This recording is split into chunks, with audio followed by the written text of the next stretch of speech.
All right, JP. Hi, Katie. Good morning. Good morning. Good morning to everyone watching. I forgot I didn't say it under, I put it under private chat when I meant to say under group chat. Hello. You had said, okay, let's get started. So I typed in, okay. And then I said, hello, everybody. That's great. Well, I see it in the private chat. I'm all, what are you texting Yeah, me like, for? what's up with that? Right. Love it. Yes. Well, we are smack dab in the middle of our masterclass extravaganza.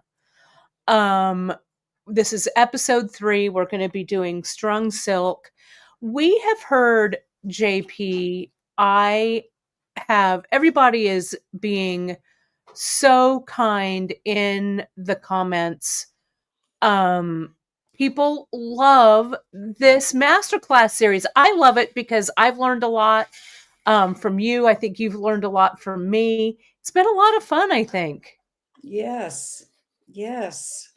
Um, it's it's like just when I think I know everything there is to know, I learned that I don't know much about pearls. I You know, know. Same.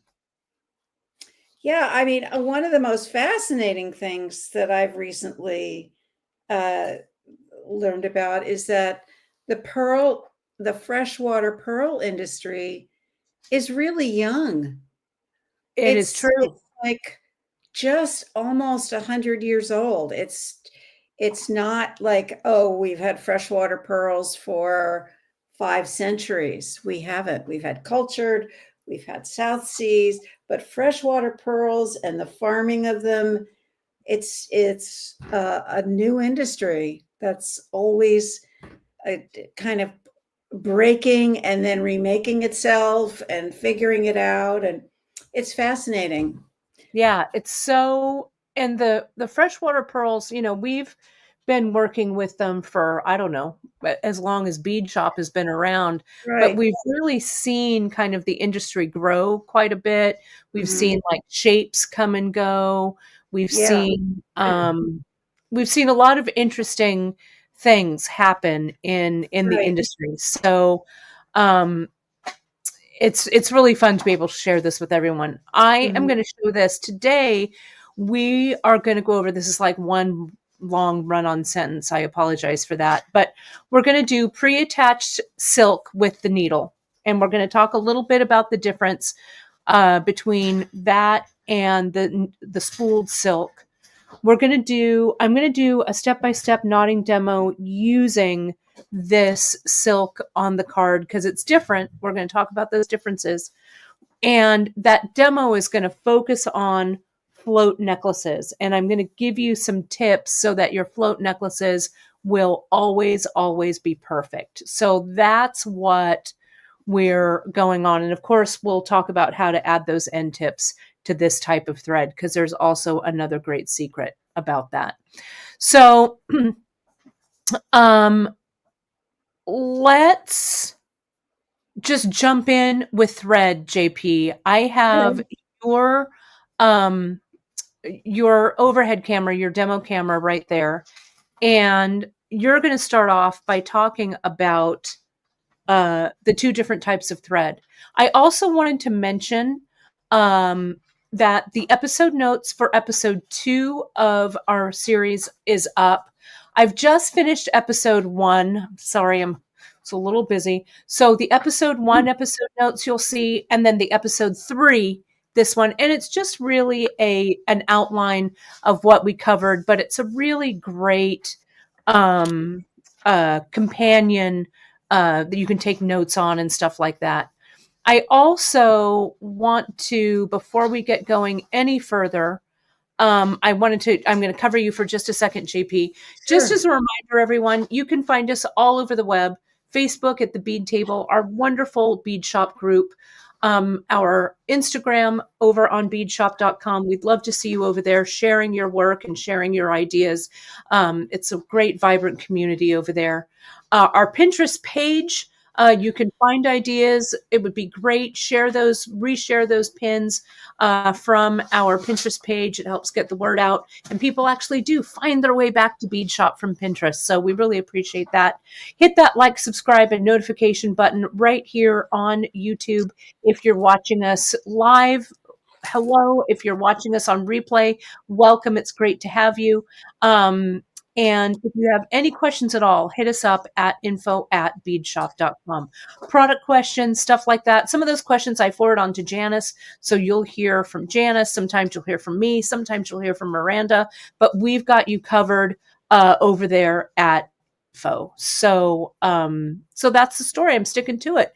So JP, go ahead and solo your screen here. And you can, whoops, not that screen, this screen. There we go. You are good to go. Okay, I'm sorry it's a little dark. It's a kind of a dark day here, maybe. Well, anyway, I'm not going to apologize. I'm just going to start off. You're all good.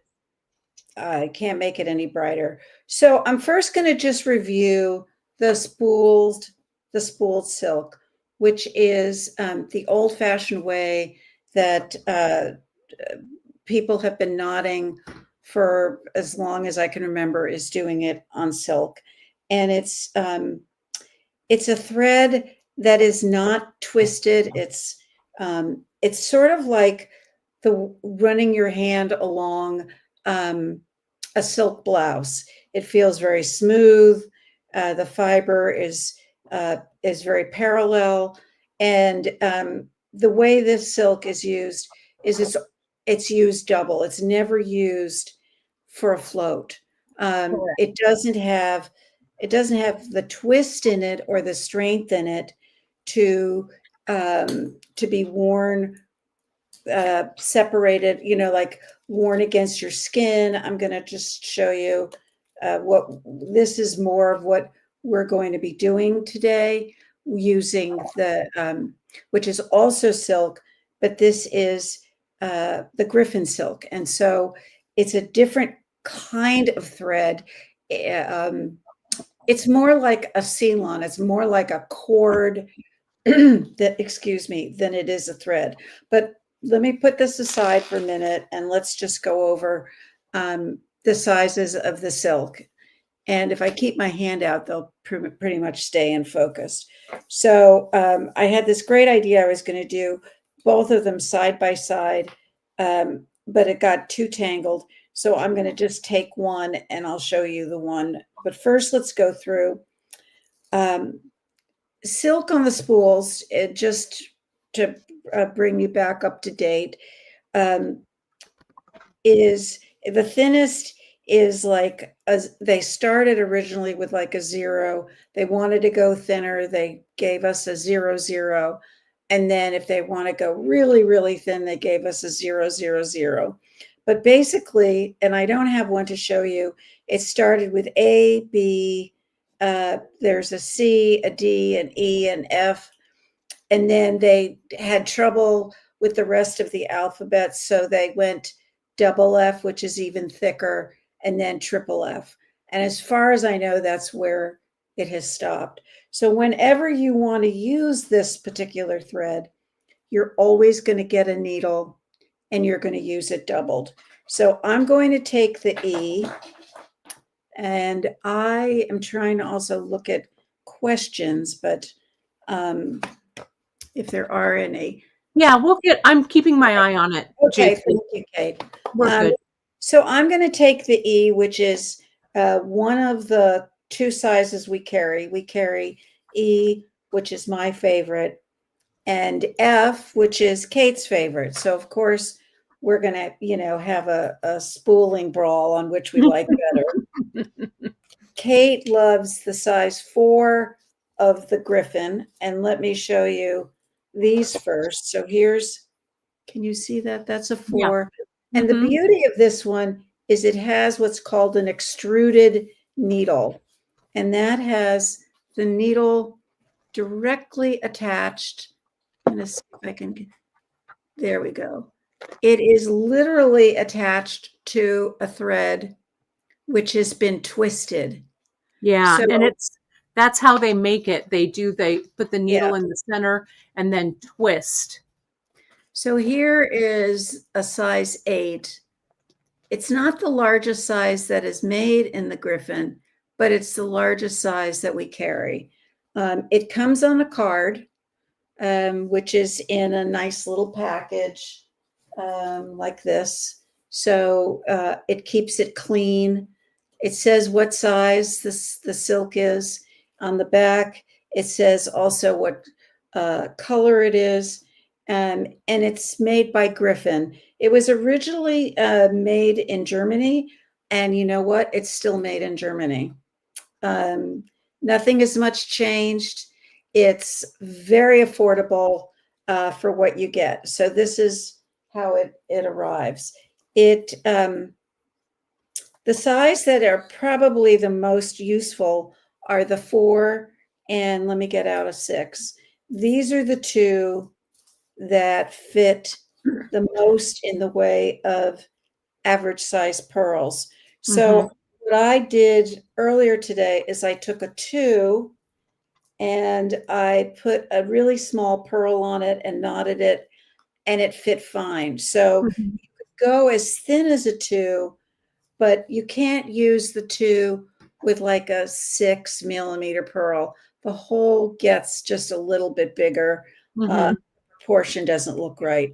So if you were going to just focus on 4 and 6, and my advice is to always have, when you buy your silk for a project, try to buy it in a 4 and a 6. You may just find, oh, it's just a little too big or it's just a little bit too small. It's usually that it's a little bit too small is the worry. So try to buy it in the 4 and the 6 so you have both of those on hand.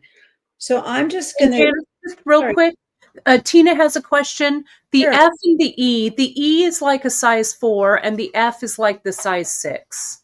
Wouldn't you say? About. Yes, yes. So what I'm laying out here is I'm laying out the E doubled.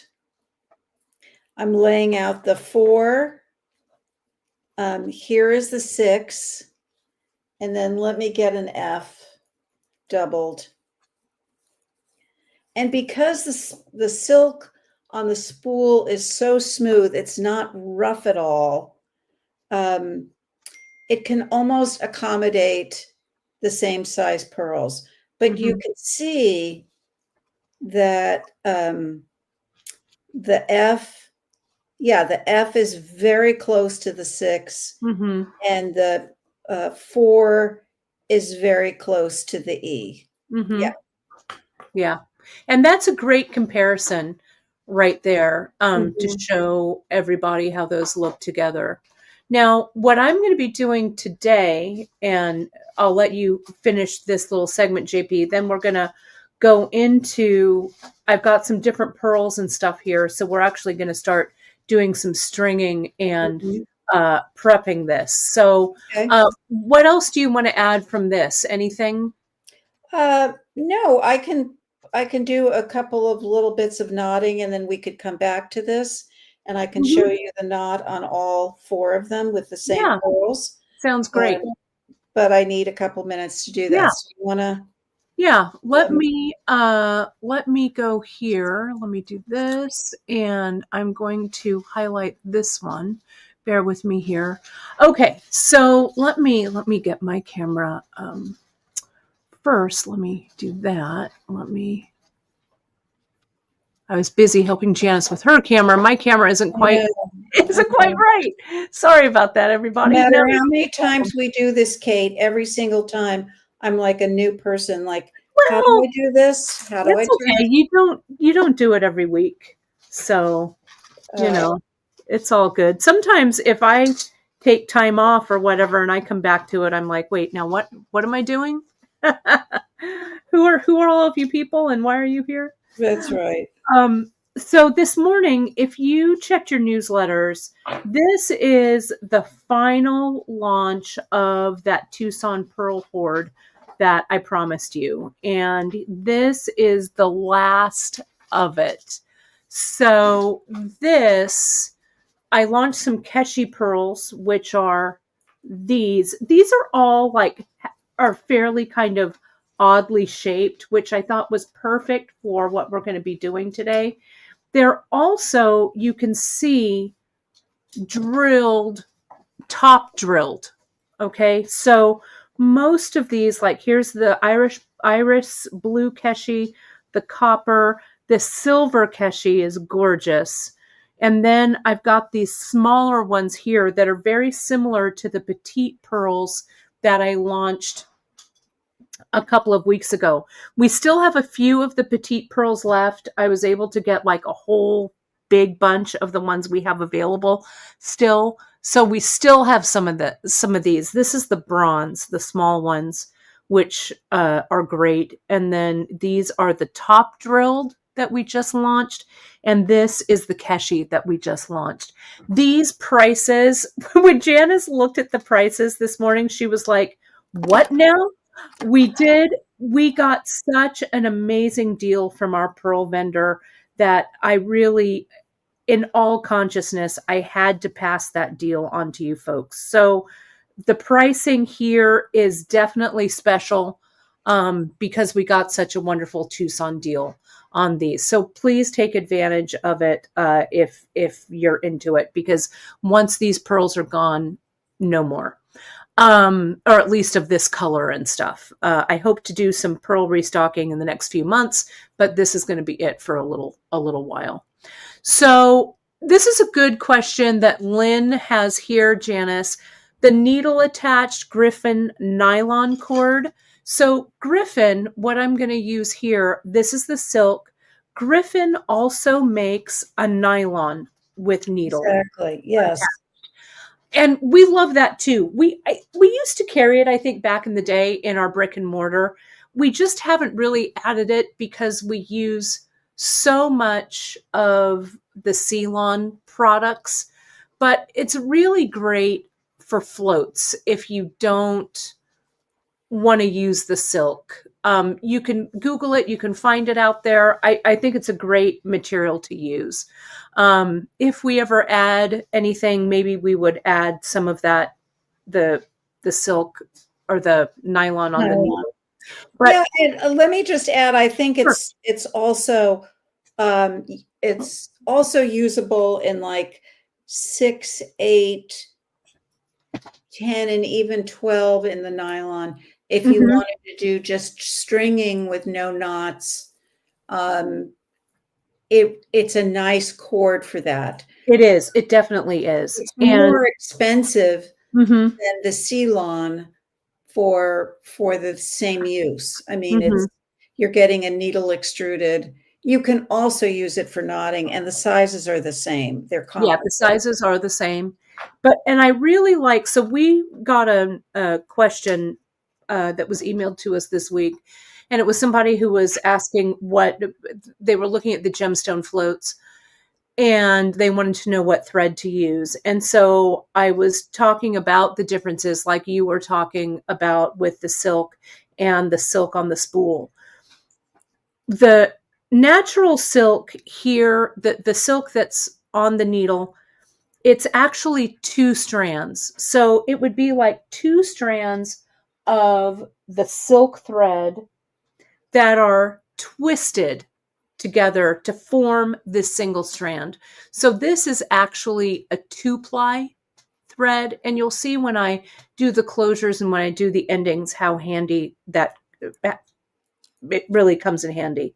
So like, here's my silk, my size. I've got some F right here, pardon my reach, but here's my 2 strands. What they do is when they put the needle on it, they put the wire on, then there's a machine that twists it so that these 2 strands become like one nice like nylon or silk cord that's all twisted together. So it's very, very strong with this twist. So let me start by showing you, I'm going to take this off the card. We're going to take a look at it. I'm going to start with this size 4 right here. And I have the gray size 4. And I have some of these Keshi pearls and stuff that we're going to be playing around with.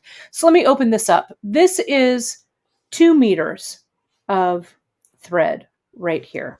So what I do when I open it is I open it, and I always save this little card, because if you don't, Always, yeah, always. because if you don't use it, we're going to use it all the way at the opposite end of the needle. So if you don't use it all, you can use it on another project. 2 meters is a little over 2 yards, so you've got plenty here. So what I do is I take out the needle, I take it out from here, take it out from here. I kind of straighten it out a little bit because it has a little bit of a kink in it. And then we just unravel it, unspool it like this. So then what I do as I'm unspooling the silk, so here's the silk here, I'm unspooling it, and here it is still on the card right here. Okay. And can you see how my silk has the creases in it from where it was wrapped around the cord? So what I want to do is I put the little card on the floor with the thread still attached to it. I put my foot on it and I pull this silk thread. So I'm really, see how I'm doing this? I'm really leaning into it. I'm really pulling it.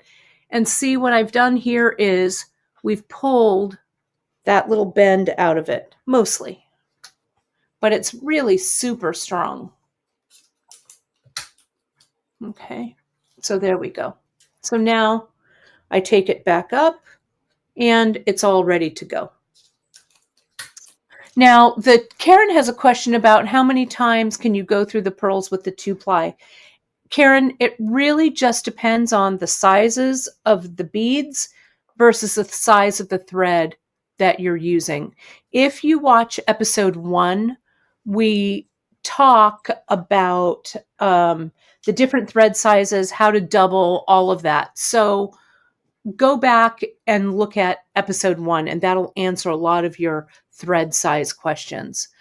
Mary has a quick question here that says, when you double the spool thread in order to add a needle, E and F are still equivalent to the 4 and 6 on the card. It is. It would be that doubled strand of E, that double strand of F. Is that right, JP? Yeah, and I've done it now if we want to just show it real quick. Sure. Um, Hang on. Sorry. Let me move us all around here on the screen. Bear with me. Okay. And I will, there we go. Nice. Okay. So this is the size, this is the size 4 of the Griffin. This is the size E. The pearls are all the same size. This is the 6 of the Griffin, which is the twisted, and this is the F of the spooled silk. Mm-hmm. And you can see that they're all secure. They're not going anywhere. But I don't know. I don't know if I can even get any closer. Let me try. Yeah, there you go.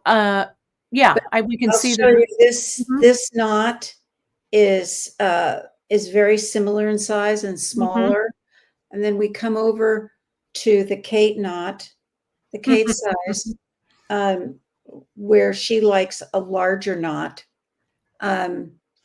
And I like a smaller knot. Yeah, and it just depends. There's no wrong answer there, for sure. As long as the knot holds your beads, it's really up to you. That's a beautiful pearl, JP, that you've got going on there. Aren't these pretty? I've had these.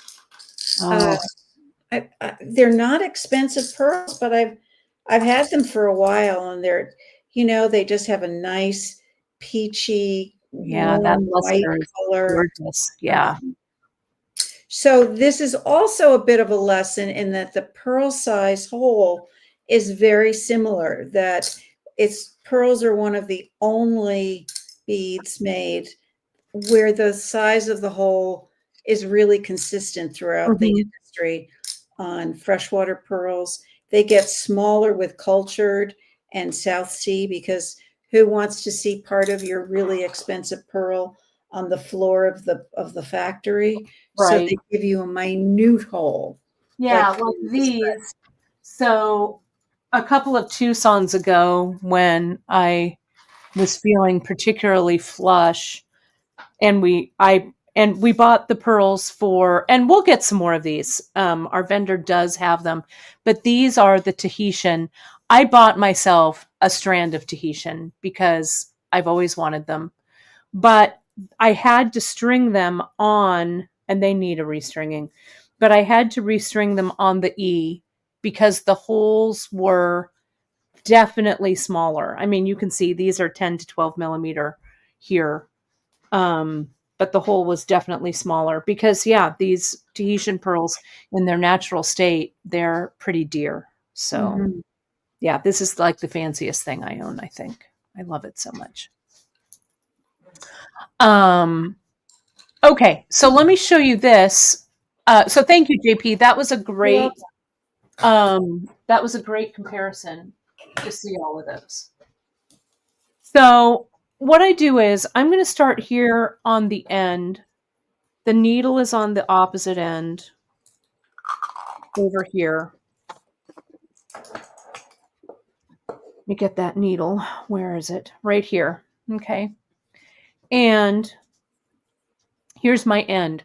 So what I'm going to do, just for a straightforward float, I'm going to use my end tip. And the end tip I'm going to use, and you can go back and watch the earlier broadcasts where we talked about the end tips and how to use them and how to close them. But I'm going to show you again today. But this I'm going to use on floats. I like using this larger end tip just because I feel like with the exposed thread and stuff, I like to have a little bit of a heavier end tip, as well as I'm going to do this in a multiple strand. Single strand, I might use the regular little cup end tip, right? But multiple strand, I like using the clamshell. And just as a reminder, here the cup end tip is the one that just has the little cup like this and the loop like that, right? And that's what holds your thread is here, your knot's here, and then your pearls are here, right? Then here is that clamshell, hole is here, hook is there. Typically on this clamshell end tip, the holes are larger, okay? Next to the hole in the end tip is typically larger because the little clamshell comes together and that hole is in between both of them. The hole in the cup end tip is usually a little bit smaller. So if you're using the finer threads like size 2, you may want to jump down and use the regular cup end tip. So I'm going to come here and we want to make sure if we look at this end tip right here, let me see if I can zoom in. If we look at this cup, we can see, can you see the air, the light through it? Let me get my tweezer. See that hole? There it is. That hole is pretty big. So we want to make sure that our thread, the knot that we tie, is going to be large enough so that it doesn't pull through this end tip. I was stringing this really fantastic pearl necklace right here, and as you can see, I didn't tie this knot quite right and it pulled through. So there's nothing for it but to restring. If this happens, you restring. So we just want to make sure that this is correct. So I'm going to go ahead, I'm going to just tie that overhand knot. I'm going to go through once, then I'm going to go through one more time, and then one more time after that. So I've done like that surgeon's knot that has gone through 3 times. Then we're going to test it. Always, always test. Because Kate, do you remember, sorry, was it the beginning knot you did or the end knot that came undone? You don't? I have no clue. Okay. Mm-mm. It could have been either or. I think it was the beginning knot. Mm. I don't know. Maybe it was I don't know.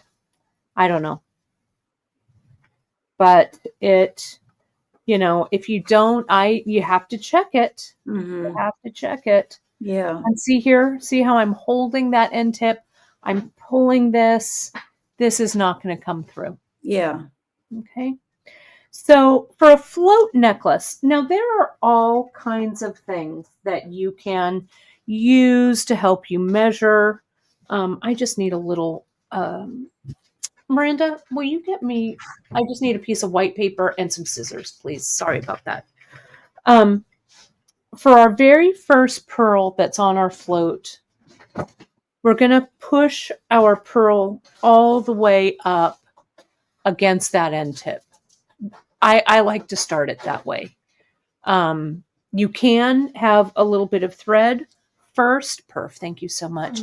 But the pearl, in my opinion, adds stability here so that this end tip doesn't fall down and rub against the thread, right? I want this end tip to stay in place with my float, with my first bead that I put on the float. Yeah, I think that makes sense. I think otherwise, you're right. The end tip can slide down, up and down. Mm-hmm. Point. It won't look quite as nice. He's asking a good question about could you use a size 15 under? And you definitely could. We're going to do that when I do the float and I turn the corner to come back to the second side. That is exactly how I secure the thread in the other end tip, and you'll see that. Now, Kelly's asking about spacer blocks for this necklace. There's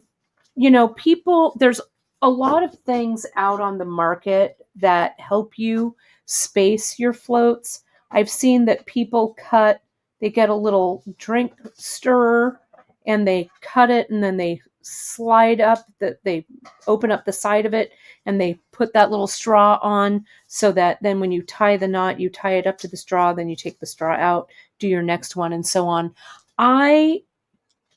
True to my fashion with pearls, I don't do any of that. This is the only little tool that I use to help. And I'll show you. If you like using those spacers and things like that, if you find that helpful, more power to you, right? Do it. But I just use this little piece of paper right here. I'm going to cut these open, this keshi. These keshi pearls, you see keshi, and what keshi pearl, what they are is, I always call them kind of like the cornflake pearl because they kind of have that wave in them. They kind of dip down, dip out on the sides. Sometimes they're very, very thin, like more of a potato chip. Sometimes they're very, very thick, like more of a kettle chip, whatever, a Dorito, right? But that the keshi refers to the kind of oblong or kind of the shape, the kind of unique shape that these have. So I'm going to start by putting one of these on, and we'll go ahead and we'll glue this knot. I wanted to check it first. Now I'm going to get my hypo cement. Whoops, this is not the hypo cement. I'm looking for the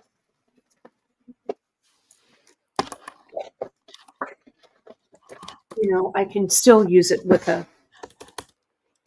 Sorry about that, everyone. Hang on. Let me get a little toothpick and I'll use that to put it on.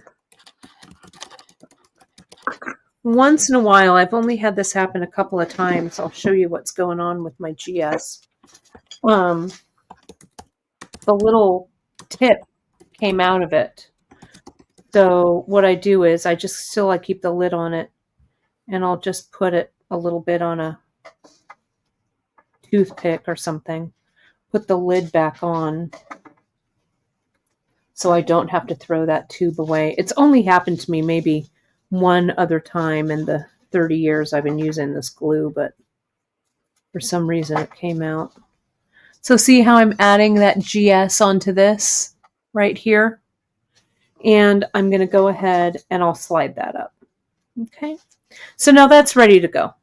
With silk, I usually like to glue the knot right off the bat because silk is buoyant. So it'll kind of unfurl a little bit. Not so much that it might make a difference, especially with this type of thread, because since it's that twisted thread, it kind of catches on itself. With the smooth thread, it's very smooth. Like Janice said, it's like, you know, petting a silk shirt or whatever. It will have a tendency to bloom a little bit. So now let me put on my first pearl. So here we go. And we'll slide this on. And thankfully, this is size 4 that I'm using.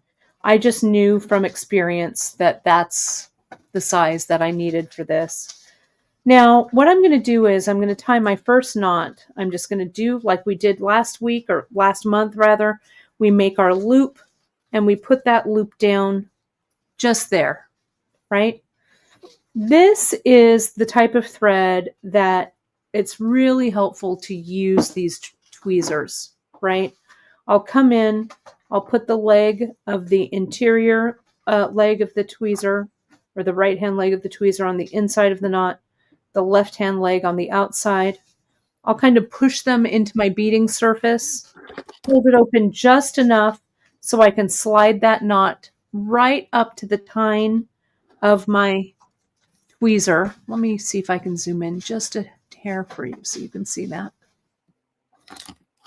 Then what I do here is I kind of pull that thread, I rock it back and forth just a little bit. Not so much that I want to cut the thread against the tine of the tweezer, but then I'll push it all off and then push the knot towards the pearl and the thread away. Okay?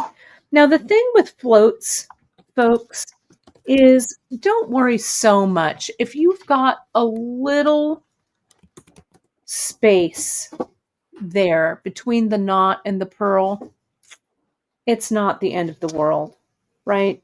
If you have a little space, it's okay. So now what I do is I place that knot on my little piece of paper here. And what I do is I grab that space with my tweezers so I know that's about an inch. I'll wrap my knot at that inch, pull my thread through, and this is why I want to work all the way at the long end of the thread, because if I don't use it all, I can then, you know, use the rest on another, after I finish it, I can use the rest on another project. Now see how it's sitting here like this, right? I'll come in, I'll grab it right on that mark. I can take this out, tighten, tighten, tighten. And I also don't worry too much about getting this inch exactly right. But see, that's about right, right? And then I'll just tighten it. There we go. That's pretty close, pretty darn close. If it's a little, like a millimeter this way or a millimeter that way, who cares, really, right? So, and this is only if you want to do them so they're evenly spaced. If you're doing something that's a multiple strand float, it's all going to kind of lay on top of each other. You're not going to see if there's any discrepancy in the spaces between the beads. You're really not. But let me go ahead and put on another bead. And I want to make sure that my knot is nice and tight, compact down. There we go. That looks good.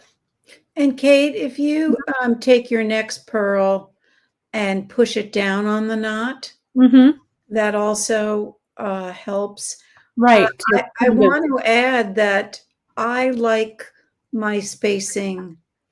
Everyone's going to find their own spacing. It's just mine is more a half an inch. Mm-hmm. I'm trying to make it similar, or Mm-hmm. consistent. I like them closer together. Everybody's going to find their own level of what's right for them. Yeah, and I wanted to get this strand kind of done a Yeah, little of faster. course. So Yeah.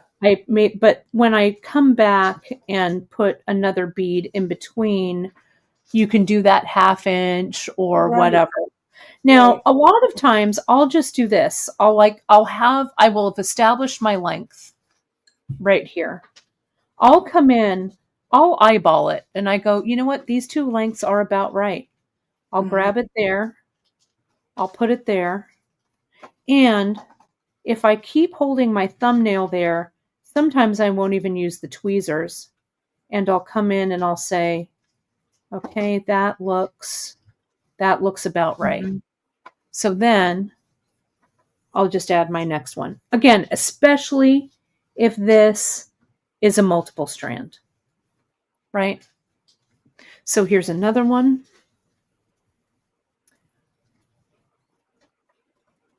Now you can do this. It's a little bit more difficult to do the hand knotting method with this thread, but it can be done. You see, I just did that there. We went over that hand knotting method last week or last month as well.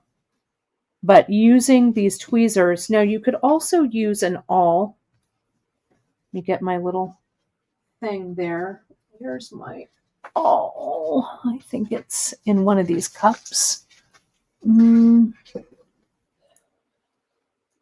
If you don't have your awl, we can just use, I promise you it was just here, but that's all right. I'm going to close my tweezers and use them like an awl. I'll place my, just right there in the center, right? And just tighten the knot around the tip of the awl to keep it in place. And then you just take it out and tighten it. Okay, so we're still at about that inch. I could watch you do this all day, Kate. You're so funny, JP. I mean, when I'm moderating, sometimes I'm sure someone has noticed how I kind of blank out for maybe 5 minutes. Sometimes I've actually fallen asleep listening to you. Let's get like hearts for those who agree, or claps or whatever for those who agree that listening to Kate can actually be very restful. That's so funny, Janice. Well, it is true. We have someone who watches us at night in Singapore. She watches us from Singapore, Wow. and it helps her. She uses this as her relaxing nighttime. Wow. Go to sleep music or whatever. I do that. I like to listen to people make things. Yeah. I'll put it on my YouTube channel, and it's very restful to listen to someone make something. Yeah. And then I'll just drift off. So the keshi that I'm using, this one seems to be a little hard to go through. There we go. And sometimes with the pearls, the way they're drilled, they're usually just drilled in one direction, but sometimes the hole might be a little funny. So I'll just flip it and go to the other side. Let me see if I can undo this, and then we'll measure. We'll see where we are, because I want to show you I'm going to go a little bit at Kate speed here. So let me show you this is a little, when I have to do this fast. I made a friend of mine years ago was getting married, and I made her wedding jewelry. And I made a piece for her bridesmaids and stuff. And one of her bridesmaids, I made the mistake of like giving the jewelry like too early, I think, or something. And one of the bridesmaids lost her necklace. Oh, that's awful. Yeah. And so I was going to the wedding, right? So she frantically, I think she had to call me on the phone because this was definitely the days before texting. And she was like, we need another float necklace. And you know me, I'm like, all right, let's make this work. So I mean, it was literally right before the ceremony. So I grabbed my things that were still laying out, and I made the necklace at the church.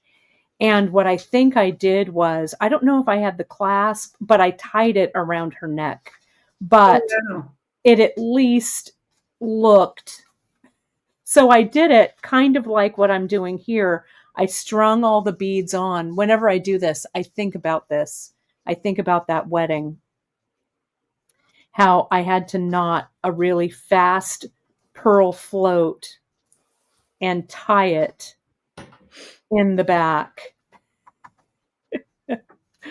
So the lesson is, if you make wedding jewelry, the bridesmaids cannot wear their necklace until the day of. Yeah. What's the largest bridal party you've ever done?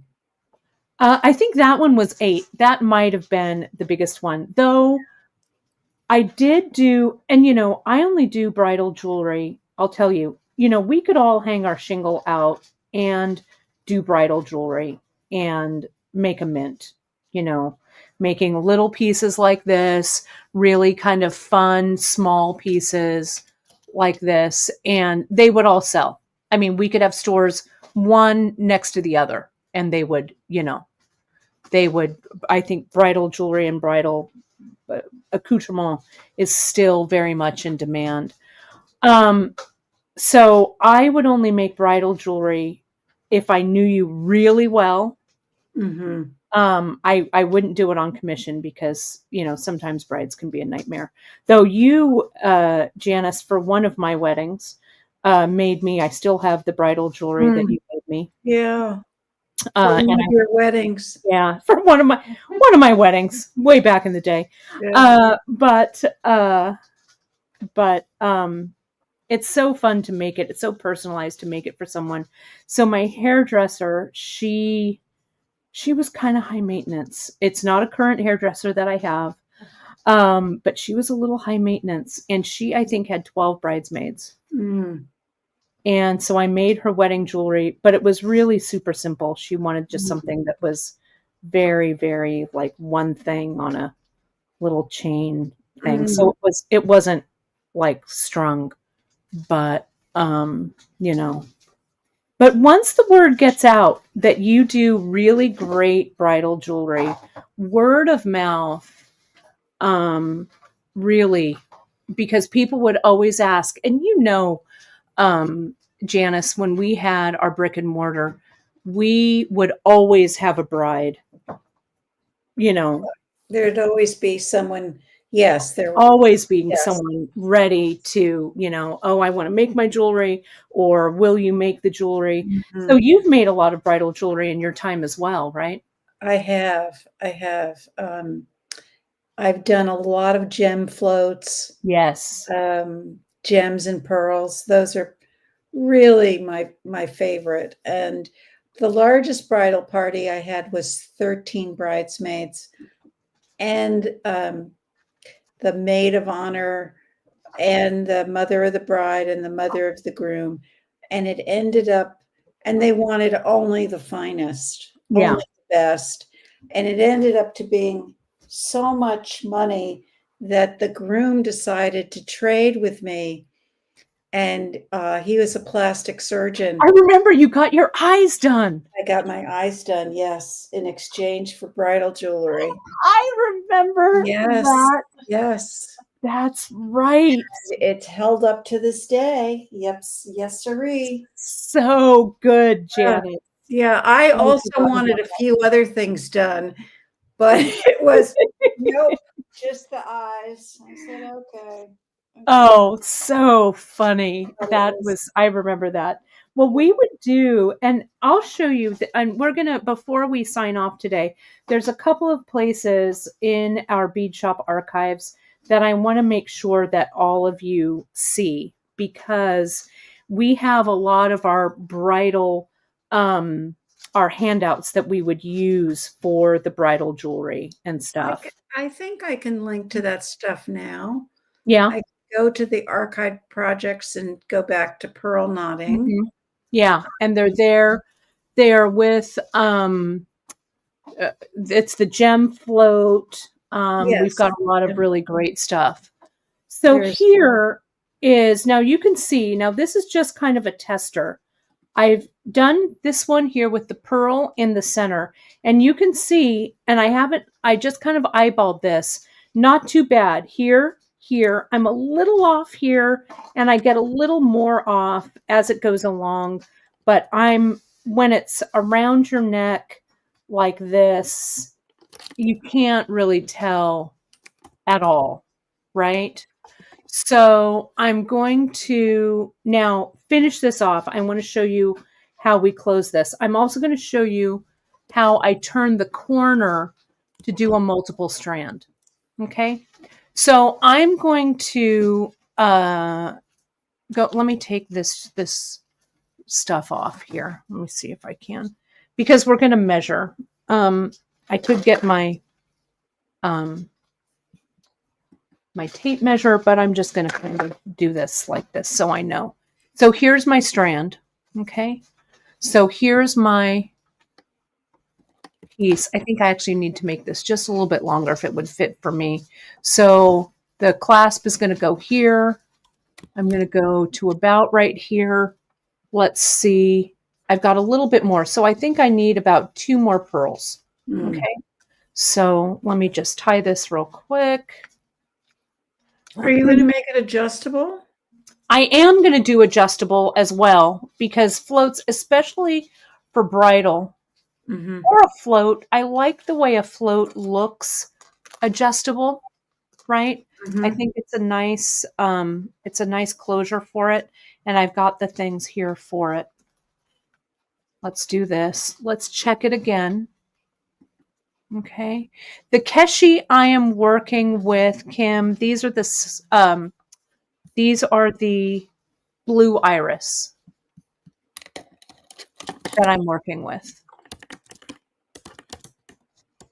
Okay, great.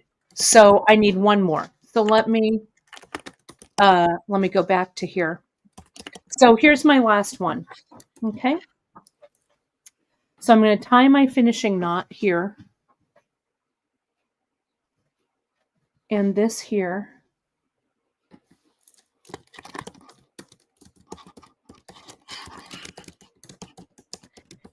And then we're going to add our final pearl. Now, what I do here is there is no knot between, just like we would be doing any type of stringing, no knot between, or any type of pearl knotting, no knot between the final bead and the end tip. Okay, so we're going to get the end tip. I tossed them somewhere. That's not it. That's not it. That's not it. Let me lift this. Did anyone see where my end tips went? have one. This one is gold. That one's silver. That one's bronze. I'll just grab another one out of the box. It's probably on the floor. I hope I'm not alone in losing my things on my table. There we go. Okay, so there's my end tip. Now, what I do for the float is this. I come in. The end tip needs to sit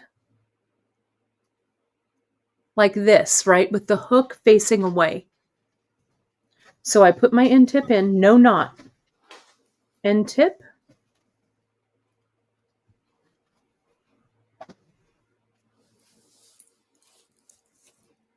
Slide it all the way down. Now, if I were just finishing this necklace off, right, I would clip it here, and I'll show you how to do that on the other side. I would clip it here. I would untwist the thread so I'd have 2 plies, and I'd tie my square knot nice and hefty down into the cup of the end tip, just like we do with the 2 strands of silk that we knot. Okay? But I'm just going to suggest that you give yourself a little more thread, like 2.5 to 3 inches. oh, if you're tying the knot, Struggling mm-hmm. tie the knot. Mm-hmm. But this one, we're going to turn the corner. Yes. I'm very curious to see how you do this. So now, here's a size 11 bead. Okay, we could use a 15, but an 11 is what I had. So I'm going to go through this 11.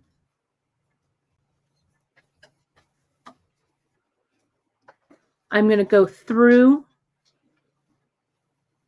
the cup of that end tip.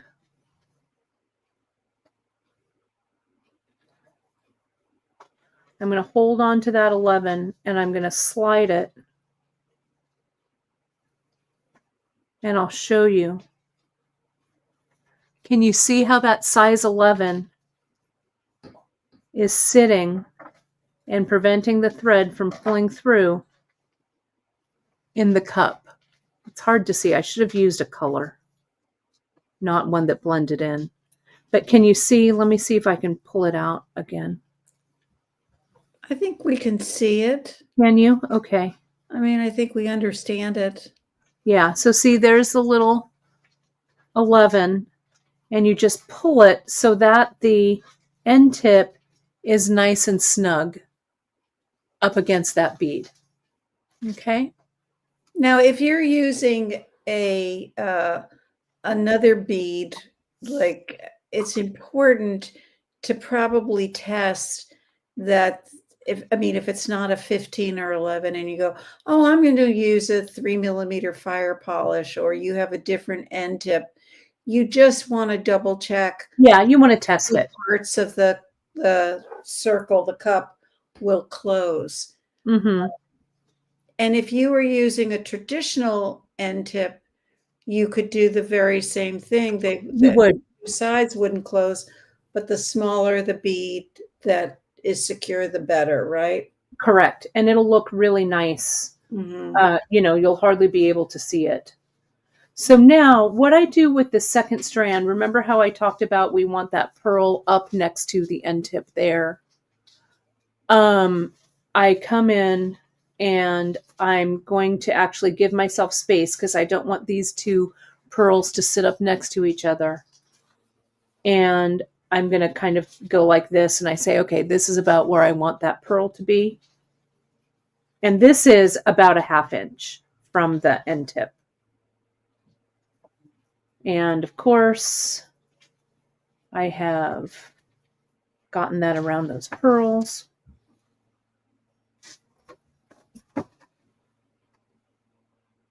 Your mom is talking about the story of how you made 17 feet of pearls. I did. Your first wedding. I did. I still have them. They outlasted the marriage for sure. It was good. I loved them. I still have them here. I still wear them. It's that super long. It's 10 feet. It's 10 feet of pearls that I strung. Well, it's grown in length since you did it. It's now Well, 17 the feet. story. Yeah, the story has. So I Kelly did. is asking a question. Could you use a crimp bead? I have a reason why you Mhm. wouldn't. But why don't you say? No, why don't you? I'll do some fast nodding, and you answer that. Well, the reason I wouldn't is Kelly is because the crimp bead is metal, and that means that it's sitting in the in the cup. And I find that sometimes the crimp beads are a little rough on the edges, but more than anything is that if I can use a glass bead and I can avoid the metal rubbing against the metal, um, I will just use something else. But if all you had is a crimp bead and that's what you want to use, give it a try. Yeah, the crimp bead might be a little sharp with the silk. Yeah. But it depends. Like if you crimp it and you cover it with a crimp cover, I mean, there are lots of different ways to close things up for sure. But thread traditionally we use those end tips, but it just depends. I mean, um, The crimp whatever. bead is also shaped like a delica, so it's Mhm, more of a tube. And so the thread, even though it's a little tiny bead, the thread literally has to turn a corner rather than kind of go around the edge of the bead. It mhm. has to, because it's a tube, it has to go over the top and then down. And so you're leaving a point um, where the thread can Can actually rub. Yeah. rub. So if everyone or anyone has ever had a necklace where the thread has worn out at the pendant, it's Hmm. often because the thread has to turn a corner where the beads hit the top of the pendant, go sideways to go through the pendant, and then back up the other side of the necklace. And that little place where thread, which is really intended to go round, not right, and then at an angle, a 90-degree angle, it will actually, it's one of the places thread wears out. And so, Hmm. And I think Kelly was also mentioning that inside the bead tip, like if you were crimping it maybe around the thread instead of a knot, um, on the first side, mhm. I would say that like a knot would I would rather see a knot than a crimp. Um, Uh, there, I think yeah, I agree. if that's the question. I agree. Um, have you ever used crimp beads on silk floats that are made like with Griffin? I haven't. And what Janice is saying, we would do those like on soft flex, and we would crimp. Like if we do a float necklace like this, we would use a crimp tube on that side, a crimp tube on that side. We'd crimp, and it would hold the beads in place like a float. I have not gone ahead and used that with thread. Mm, Um, I feel like the sharpness of that crimp tube mhm. would slice that thread. I don't know. I it's my philosophy that crimp tubes are for nylon coated wire stringing material and knots are for thread.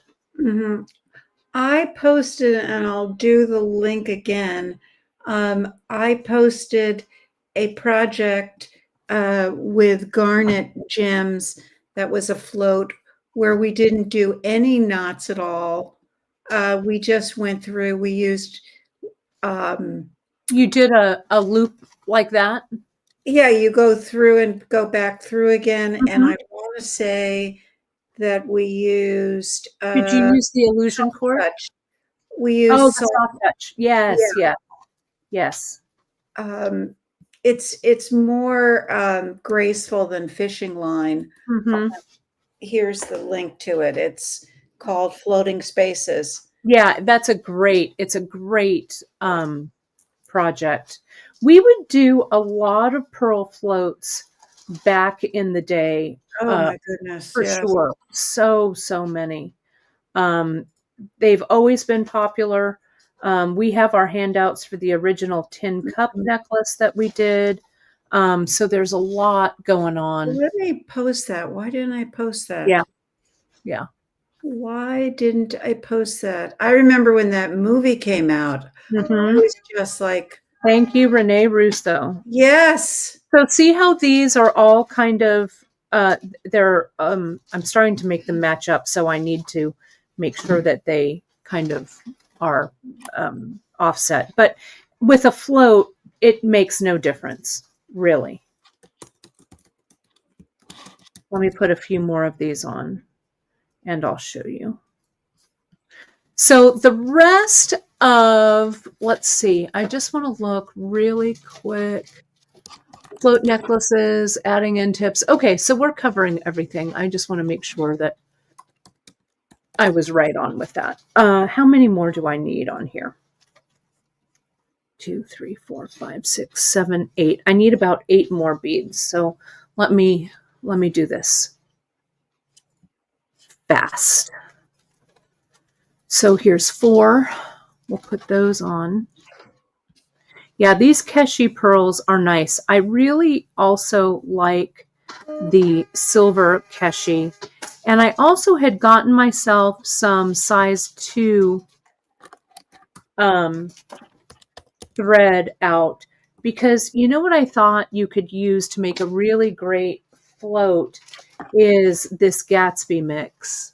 You could get this plus like the Keshi pearl, or because there are some pearls in this one, you could use that small bronze.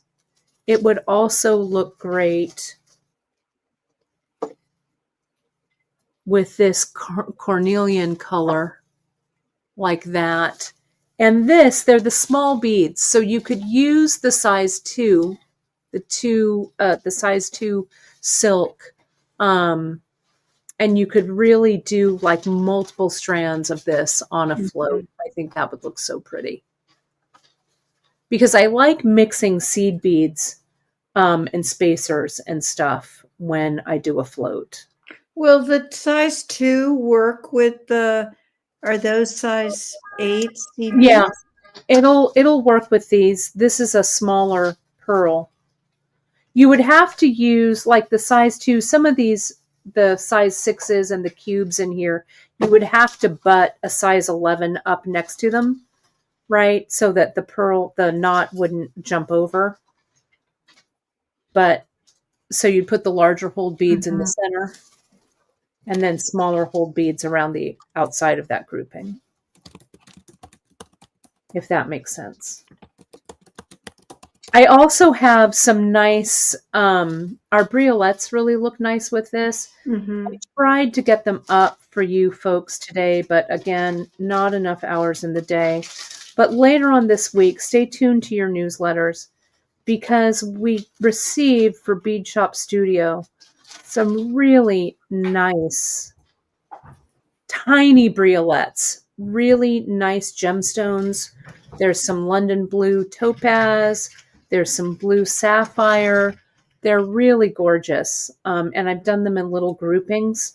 So you could just buy a few and add them to your pearl floats. So stay tuned. I tried to get it all done, but I knew if I rushed, I'd just make mistakes. So We don't want you to do that. yeah, so sorry. But there's always something new coming down. Can I show everyone my little float? Sure. Let me. It's so old. There you go. And I will finish this up real quick while I'm off. Okay, so this is. It's gotten dark outside. I think it's going to rain. So I can't really improve the color much. But this is a necklace that I made. Oh, I don't know how many years ago. Yeah, it's a good one. And these are little size 6 millimeter Where's mine? It's on a size 2. Oh, I do need a new battery. Boy. Sorry, everyone. No, bane of my existence. Yeah.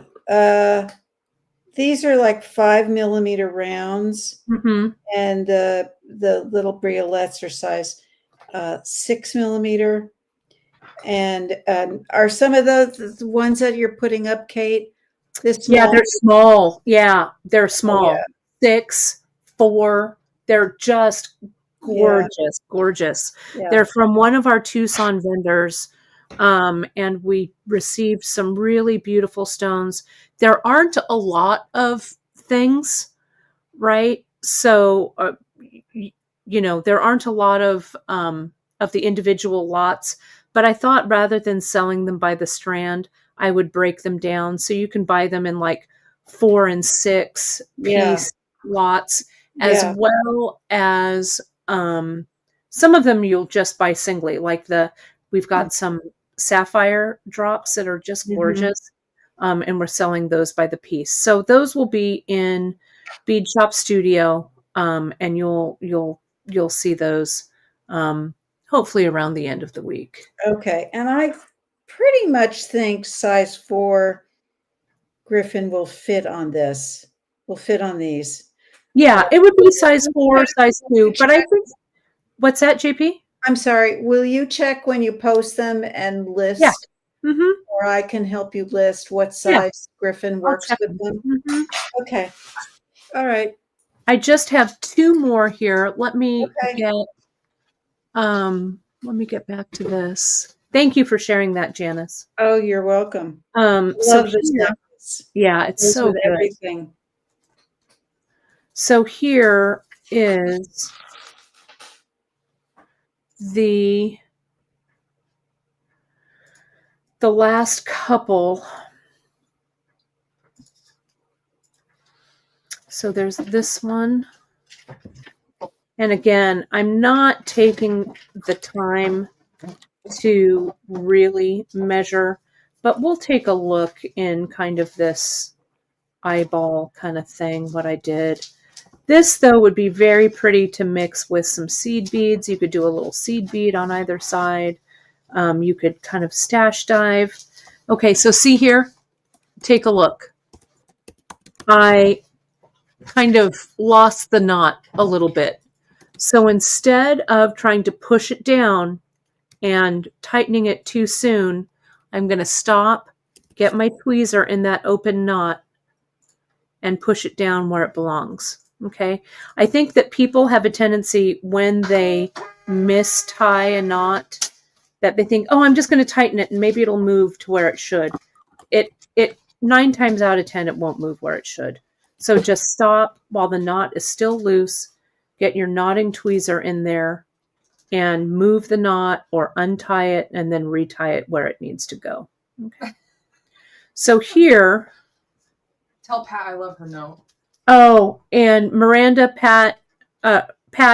says she loves her note. She said she's going to town on those girls. So thank you for that. In real time, you're watching commerce in real time. And those pearl orders, what day are we filling today? The 29th, 30th. We're filling 29th and 30th today, so your pearls will go out in the next couple of days, so you won't have long of a wait. It's nice to be all caught up with orders. Chris and Miranda have been working so hard to keep our catch-up going, so we really appreciate. So here's that. Almost there, almost there. So we'll do this last little one. So now we will measure. So there's that one. I need one more pearl. Can you see it? I need one more pearl about right there. So we'll put that one on. And then I want to show you how I tie all of this off. Because more times than not, this closure is a revelation to people. So here's this, my final. And I'm going to put on my last pearl. Now, when you size a float, you want to decide if you want the strands to lay side by side or have a little bit of room. Okay. So let me hold it up. Okay.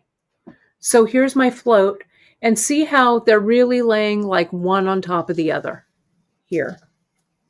And this length for me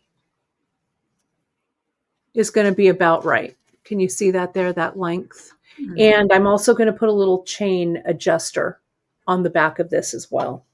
For my floats, I personally like my floats to sit kind of all together in a bunch, and see how I still have enough thread to do one more pass. If I were going to do 3 strands, I could on this with just that single strand of thread, but I'm not going to do that. So let me go here. Let me get back to this camera.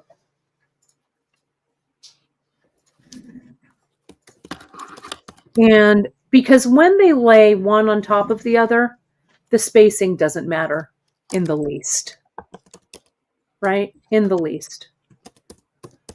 So I'll tie one more on. It's my last knot, my last bead, one more knot around it.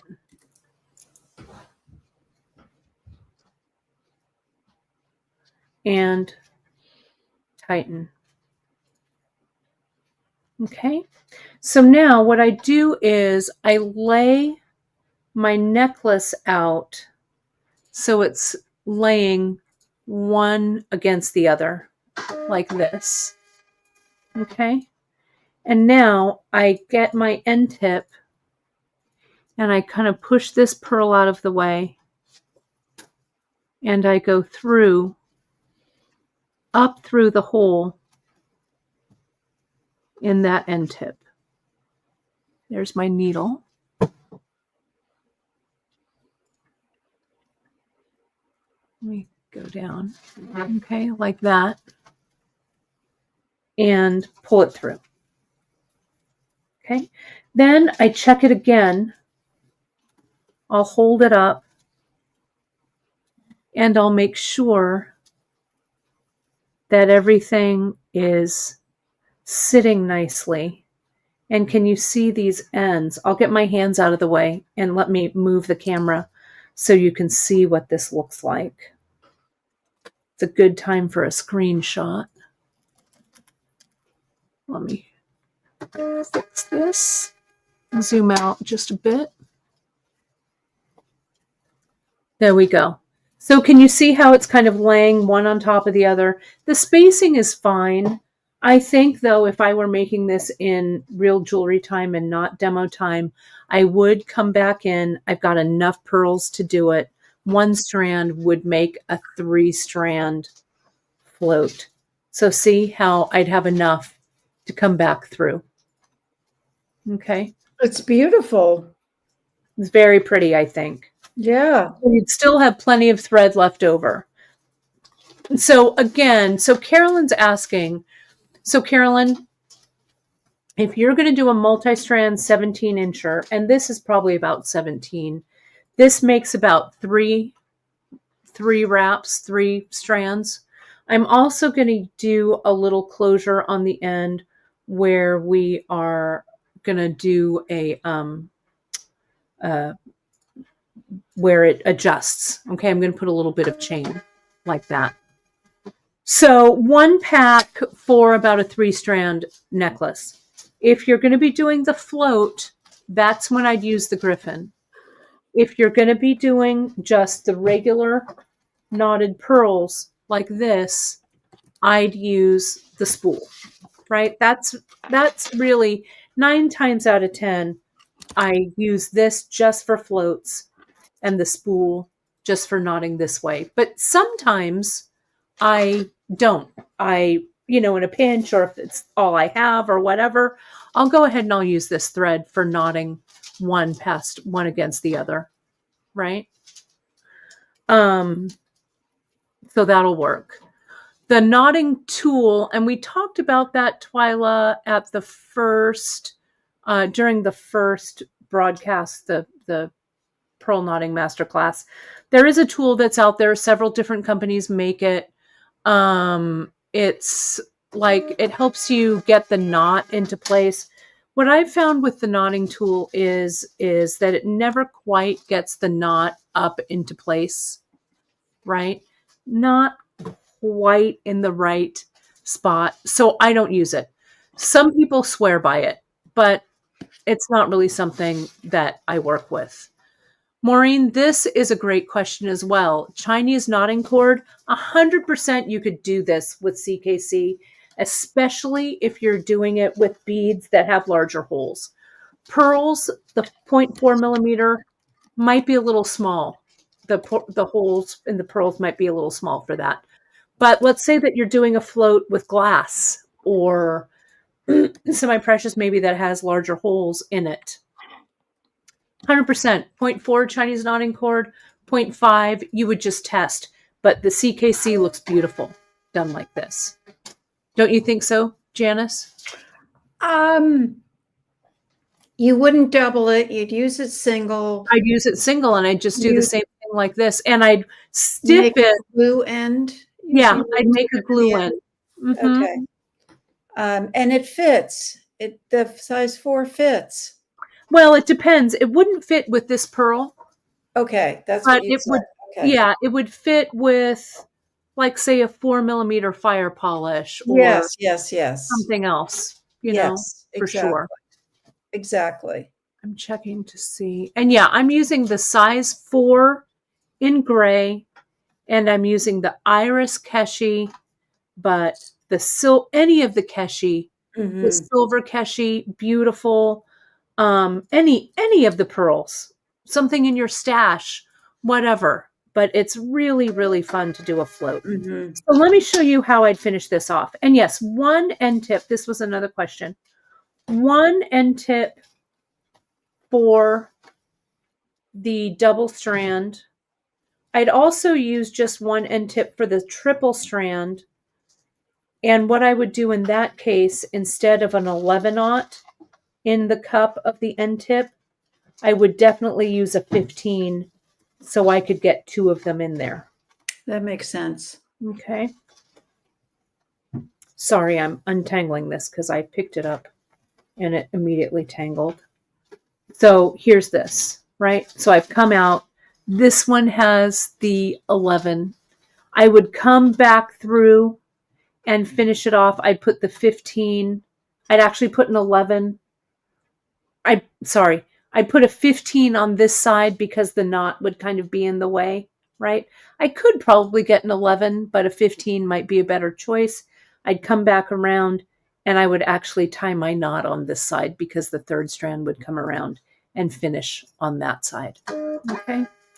So here, what I'm going to do is I'm going to come in and I'm going to cut away my excess thread. Now, Janice likes a nice generous piece, so I'm going to go maybe about 2.5 inches and I'm going to cut it there. Okay. I still have enough to do one more float necklace. So I'll come in, I'll get that little card that I saved. This is also nice for testing beads, so you don't have to open up a new card. But I'll wrap it around, catch the needle, and put it in a little baggie. So this is ready for next time. Okay. It's exactly what I do. I have multiple testers. Yeah. For each size. It's really very helpful. Yeah. So now let me see if I can zoom in because I really want you to see this. What I do here, and this really shows how this is a double strand of thread. See how I untwist it and see what I'm getting? I'm getting 2 strands, very strong strands of thread here. Mm-hmm. And I come down and I untwist. Sometimes that's why I cut this a little bit shorter so I don't have to untwist. Yeah, you're right. Now, if you were doing a single strand, you would have done this just from you would do this the other twisting side. just on Right. the other side. Yeah. Right. So what I would have done is I would have come through this end tip, not turned the corner, Right. just come out, come through, but I do this same thing. I'd untwist the thread. Mm-hmm. So I'm going to untwist, untwist, untwist. Now, the knot that you tie here, this is really important. You want to make sure that the knot is is big enough so it doesn't pull back through this end tip. Now, what I want to make sure is, I want to make sure that I don't pull this pearl that's on this thread up so that I have 2 pearls sitting next to each other. Right. Okay. So now what I'm going to do is, and I'm going to get rid of this spare thread here so it's not in the way. Okay, let me get my thread burner and burn that off. Normally, I would like this thread to sit 24 hours with the glue, but it's a little bit in my way, and I want you to have a clear view. So I'm going to come in. Janice, you were also saying that our knotting tweezers, the manufacturer is waiting for them. They're actually being made. As we speak. Mm-hmm. I don't understand. There must have been a shortage of some material in the supply chain, but I mean, if you make a tweezer, how can you be out of a tweezer? Right. You know, but we'll be getting them. Yes, they're going to be coming back in. Yeah, and put yourself on the notification list, just like when we were out of our thread burning tool. Put yourself on the notification list, and we got them in, and you were able to grab them. The thread burner, I think we do have thread burner in. We do have them in stock. Mm-hmm. And Patricia's asking how to get the kinks out of the thread. Go back and watch the beginning, Patricia, where I show you how to do that. But essentially, I come in and I really stretch this thread. That stretching has kind of pulled the thread nicely, and it gets the kinks out of the thread. So here I am. I have split my threads, and I'm going to tie a nice fat half hitch. I'm going to go through like 3 times here. See how that gives me a nice fat knot? I want to make sure when I am doing this, no, Alfie, you're not going outside, that the knot sits right on top of that, right inside that end tip. I'm going to tighten it up. Sometimes I kind of have to pull on this thread because there's no pearl there to like hold it in place, right? So you kind of have to really get it tight in place. Now I'm going to come back and I'm going to go right over left this time. Again, like 3. Maybe I'm going to do 1 more. And what I do here is I get my glue. Alfie, you're not going outside. Alfie says, please let me go outside. Why can't he go outside? Well, he likes to eat grass. Right now our grass in our backyard is really long. And he eats a lot of grass, and then he has, to put it delicately, some gastrointestinal issues. Okay. So, yeah. So. Oh, I didn't post the AI image of Alfie. I'll do it. I'll post it in Beadshop. I did post it on his birthday post. Yesterday was Alfred's 7th birthday.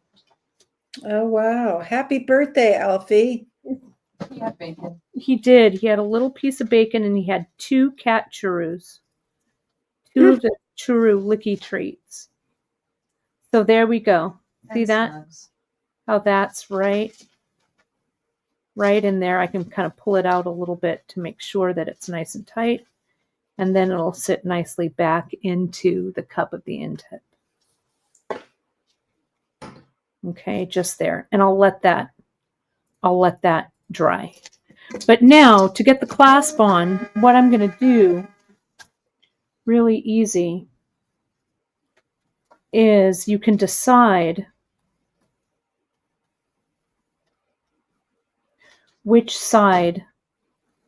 Like I'll put just this loop on this end tip is very large.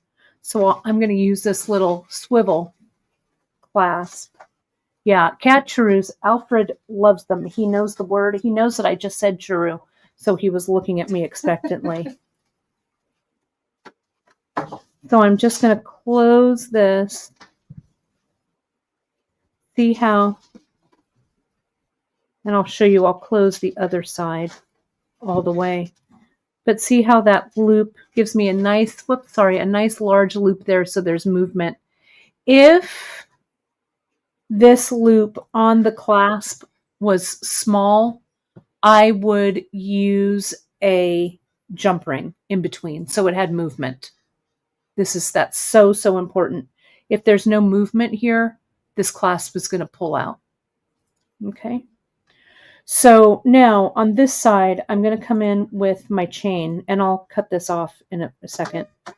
This could be a jump ring. It could be a chain, whatever. I want it to have a little bit of an extender, and I might even silk or wire wrap a pearl on the end to look nice there. But I'll probably give myself about 1 inch of chain or so, maybe 1.5 inches, just depending. But we talked so much about bridal jewelry.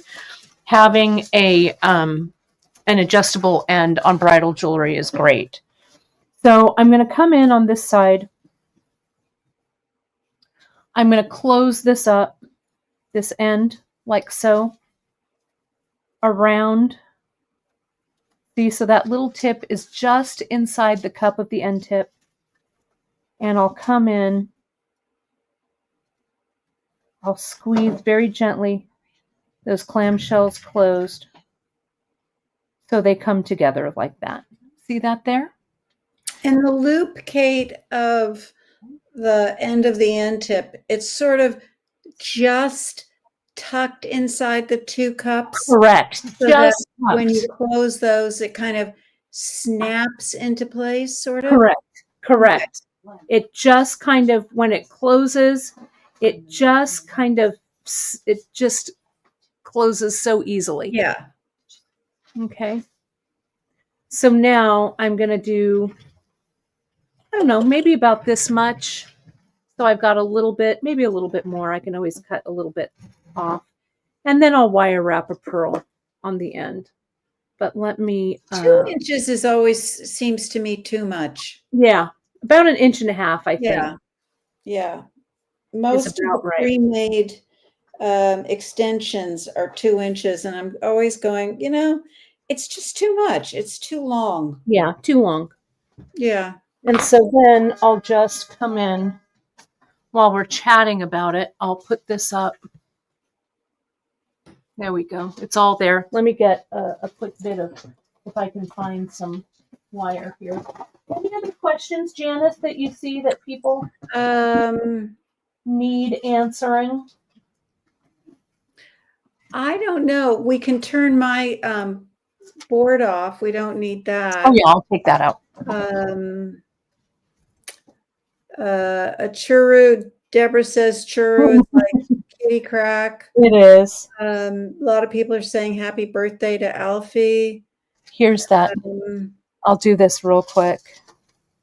Might as well finish that. I think I've been trying to answer. I think I've answered most of the questions. If anyone missed anyone, will you post it again now? It's not a bother at all. I've just missed it. And we want to answer your questions. What is the chain called? This is circle back, I think. Okay. Mhm. Oh, yeah, circle back is what I used here. Okay, let me post that. I And was then gonna this, say it's called chain. right? Just change this, I think I need one. more coffee. Well, it's This called one. chain. Let's just chain. Yeah. This one here that I'm wrapping, I'm just doing that quick briolette wrap. And then before I wire wrap it closed, I attach the chain here like so. And then I'll hold everything together Oh, let me link the and wire wrap that. And we have a skill builder for gonna this link to it briolette right wrap. now. Okay. This is 24 gauge wire that I'm using with these pearls. I could have jumped down to 26, but I like the, especially if the pearl is sturdy. Like if this were maybe a semi-precious briolette, I might have done the 26 gauge, but since it's the pearl and it's nice and sturdy, I did the 24. Let me do that, and I'll cut this away, and then I'll make a nice arrangement so you can screenshot this. Let me get this down in there. There we go. And so the beauty of an extender chain is that it has a nice little, I'm not closing that other side yet, but this is the swivel clasp, and I used it in the gold. Let me highlight this and let me zoom It out. has a finishing touch look. It just Yeah. does. It Yeah. does. But look at how nice that looks. And I like the way, I feel like this clamshell end tip gives it just a nice little finish next to the pearl. I like the way that looks.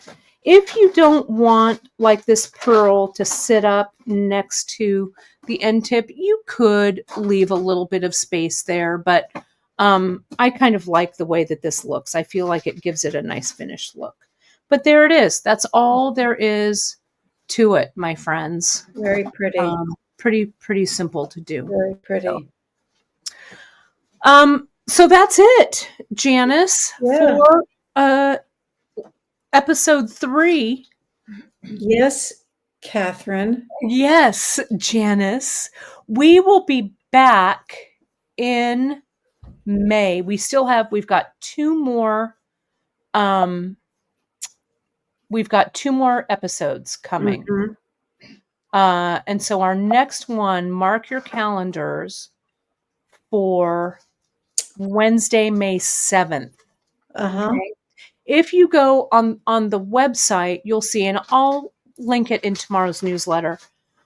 We've got a whole list of everything that's happening with the master classes, what to expect. The link will be up for this one for number 3. The program notes will be up, but everything is there under master classes, so you'll see that. So we've got 2 more. We'd love your suggestions about what our next master class is going to be about. We have some ideas, but I don't think we've settled. There was a good one last week. I'm trying to remember what it was. Yeah, people were asking about earrings and about other things. So I don't know. Let us know, right? Yes. Shoot me an email. So, I'd love to hear what you've got. So Friday, grab your monthly mixes, because monthly mixes are almost all sold out as well. When we started this broadcast, we only had like 11 left. So we're going to be talking about the monthly mix. We do have the individual beads in. So if you miss the mix, you can get the individual beads and do your own mix. Drea is going to be with me on Friday. So we're going to be playing around with the monthly mix. You'll be able to say hi to Drea, chat, get some ideas. I'll get some Drea pieces out so we can take a look at them. and what we might want to do with our monthly mix. So that's happening. Also, keep an eye on your newsletters because I'll post some more items, some more of those tiny briolets and stuff. I'm Yeah, sorry, I just didn't get as much it's okay. time to get those up for today, but it'll keep you guys coming back. So sorry about that. That's okay. Also, we're also working on a fun little kit that's based on Janice's trade route necklace. So stay tuned for that. So we've got a lot of fun stuff coming up. So Yeah. thank Yeah. you, thank you, thank you. Janice, thanks for doing this with me. As always, we just really, it's always fun to create with you on this master. Yeah, I love it too. I love it too. So fun. So fun. All right, everybody. Thank you so much for joining us today. And I'll see you Friday for Free Tip Friday. Thanks so Okay. much, everybody. Talk to you Okay. soon. Bye.